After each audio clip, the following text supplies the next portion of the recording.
Bienvenue sur Eudylan Story. Aujourd'hui, première critique de l'année 2022 avec le film Scream qui est sorti le 12 janvier au cinéma, qui faisait partie de mes attentes 2022. Alors c'était pas ma plus grosse attente 2022, mais en tout cas, elle en faisait partie, notamment parce que je suis grand fan du premier Scream de Wes Craven qui est sorti en 1996 et qui à l'époque avait révolutionné le genre slasher, notamment par son côté méta. Derrière, on avait eu toute une palette de slashers, mais qui pour moi n'était vraiment pas marquant contrairement à ce dernier.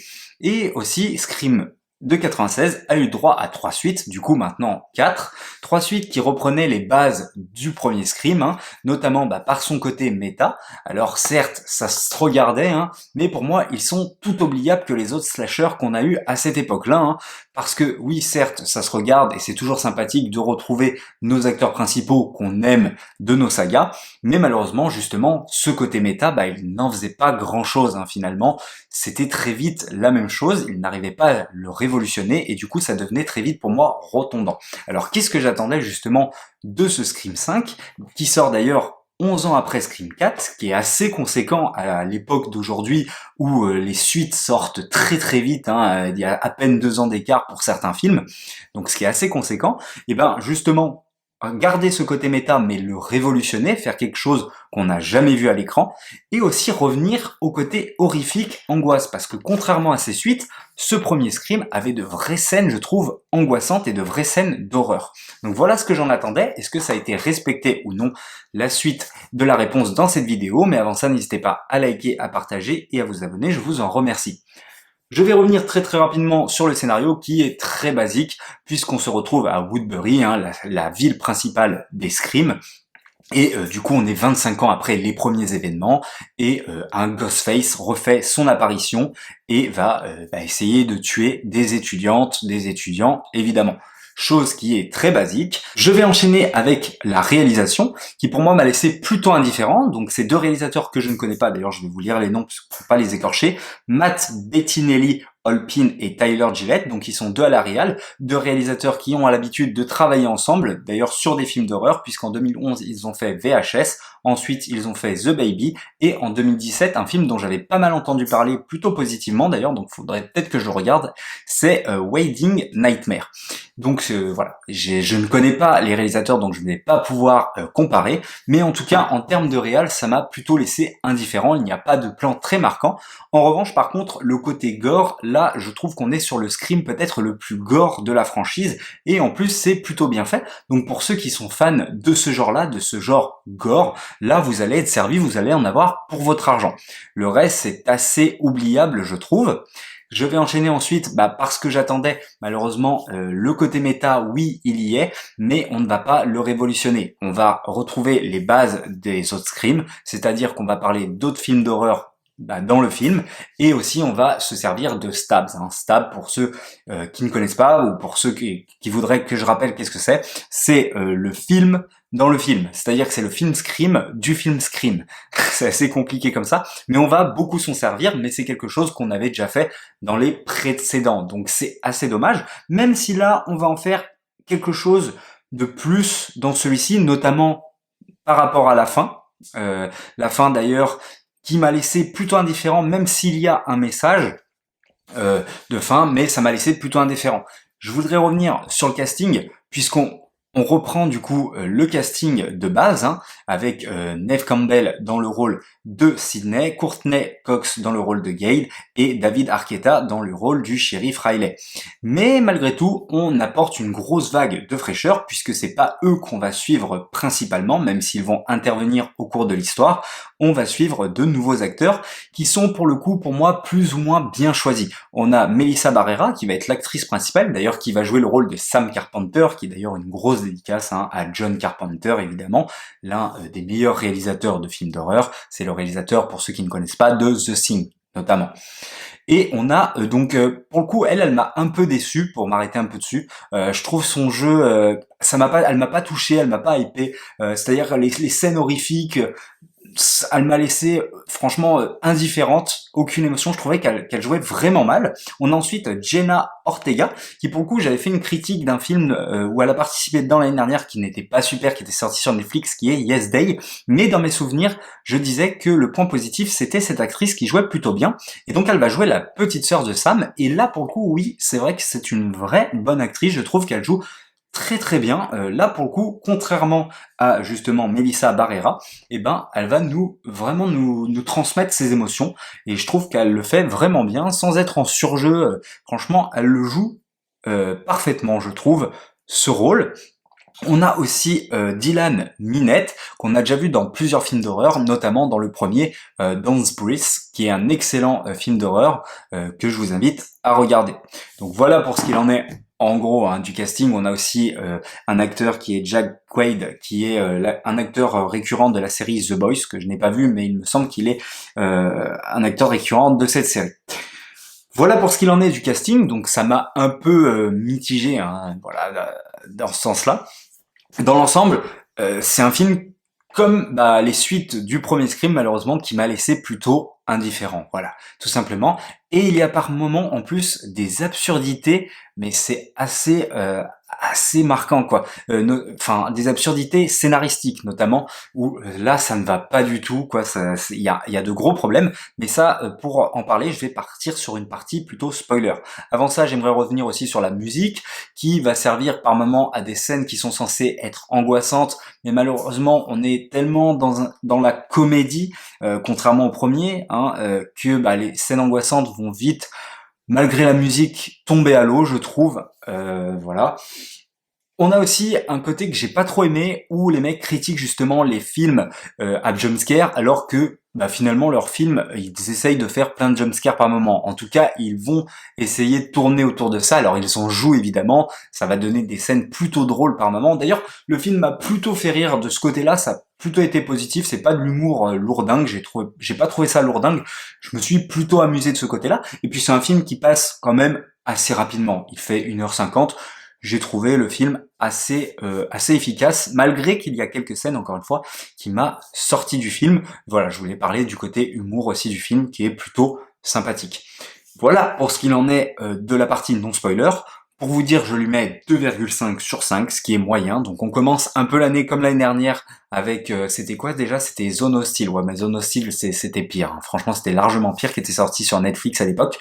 Donc voilà, on commence avec un 2,5. C'est assez dommage parce que c'est quand même un film que j'attendais. Je me suis dit qu'il pouvait faire quand même quelque chose de révolutionnaire, notamment dans le côté méta. Malheureusement, on ne l'a pas. Je vais partir sur le côté spoiler. Et donc déjà, je voulais revenir sur le fait que malheureusement, il y a des scènes qui font complètement sortir du film, je trouve, notamment la scène où Riley va mourir, hein, donc le shérif Riley va mourir dans cet hôpital. Alors on est en pleine journée, et c'est vraiment incompréhensible de ce côté-là, on est en pleine journée, et la sœur est dans cet hôpital. Elle est censée être surveillée, certes, mais je suis désolé, en pleine journée, il y a du monde dans les hôpitaux, pardon. Donc, à aucun moment, l'hôpital doit se retrouver vide. Alors, il y a une coupure de courant dans ce fameux hôpital pour nous faire stresser, etc. Oui, d'accord, mais dans tous les cas, il y a de la lumière, puisque dehors, il fait jour. En fait, quand on voit sa sœur et Riley essayer de foncer à l'hôpital le plus vite possible, il fait complètement jour. Donc là, je ne comprends absolument pas cette scène, déjà. Elle est complètement incohérente. Ça doit être vraiment c'est une grosse erreur pour moi de leur part. Mais en plus, ça va s'enchaîner avec encore quelque chose de pire, puisque, donc comme je disais, Riley va mourir malheureusement, mais en plus il va mourir d'une façon complètement conne, puisqu'il va tirer déjà 3 balles sur le Ghostface. Premier réflexe, ils voient qu'il est mort, ils sont plusieurs. Qu'est-ce que tu vas faire? Tu vas essayer d'aller enlever le masque. Hein, tu vas pas dire non vite on se barre. Alors ça c'est déjà incompréhensible et en plus là on va avoir la règle de base des Scream où il faut toujours mettre une balle de plus pour être sûr que le Ghostface est bien achevé. Mais il va décider d'y retourner seul et c'est là qu'il va se faire tuer. Et donc ça m'a déjà complètement fait sortir du film. Je trouve ça assez raté. Et ensuite, j'aimerais revenir sur un côté méta, justement, avec la critique. Donc là, on est à Stabs 8, donc une grosse référence à Star Wars 8, hein, qui a été extrêmement critiqué. D'ailleurs, on parle d'à couteau tiré. On clash directement Rian Johnson, qui a gâché l'enfance des fans, etc. Donc ça, c'est un vrai message que, pour le coup, j'ai trouvé pas mal et qui va servir justement à la fin du film, puisque les tueurs, en fait, sont tout simplement là parce que ils veulent refaire un espèce de requel du premier Scream, du premier Stabs en fait, parce qu'ils trouvent le 8 tellement nul, et en fait le message, il est là, il est à quel point les fans déversent leur haine, à quel point, enfin, jusqu'où ils sont prêts à aller, quoi. Et là, ils sont prêts à aller jusqu'au meurtre pour qu'on ait un bon Stabs au cinéma. Et voilà, donc c'est un peu le message de comparaison, hein, faut pas se le cacher, moi je ne comprends pas ça, je ne défoulerai jamais ma haine sur les réseaux sociaux, c'est quelque chose que je ne fais pas, d'ailleurs je suis très peu sur les réseaux sociaux, hein, vous remarquez sur Twitter, etc., je suis très peu présent, à part quand je poste une vidéo, voilà, je le communique, mais sinon, c'est tout, quoi, je m'exprime rarement sur des sujets, et je trouve que déverser sa haine sur les réseaux sociaux, c'est assez limite, et il y a ce message-là, et justement à quel point les gens sont prêts à aller, quoi, pour qu'on ne gâche pas leur enfance. Et là, ils vont jusqu'au meurtre.